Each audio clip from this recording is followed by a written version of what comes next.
Tous les chiffres étaient très attendus. Le taux de chômage pour le premier trimestre 2025 vient d'être publié par l'INSEE, 7,4%, chiffre qu'on analyse avec vous ce matin. Bonjour Baptiste Morin. Bonjour Fanny, bonjour à tous. Chef du service économie d'Europe 1, 7,4%. C'est 0,1 point de plus que la dernière fois.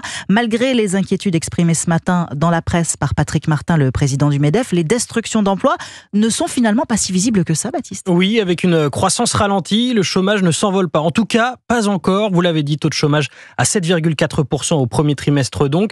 Ça correspond à une augmentation de 64 000 personnes qui se retrouvent sans emploi par rapport au dernier trimestre de l'année dernière. La France en dénombre au total 2,4 millions. Ça fait maintenant 1 an et demi que notre taux de chômage fait le yo-yo autour de 7,4%. Et ce, alors que les annonces de destruction d'emplois sont de retour. La dernière en date, vous le savez, chez ArcelorMittal. Les prévisions restent pessimistes avec un taux de chômage autour de 8% à la fin de cette année. C'est dans la lignée de ce que dit le patron des patrons, Patrick Martin, dans Le Figaro ce matin. 84% des adhérents du MEDEF sont inquiets ou pessimistes, un niveau qui n'avait plus été atteint depuis la crise sanitaire. Merci Baptiste Morin, chef du service économie d'Europe 1.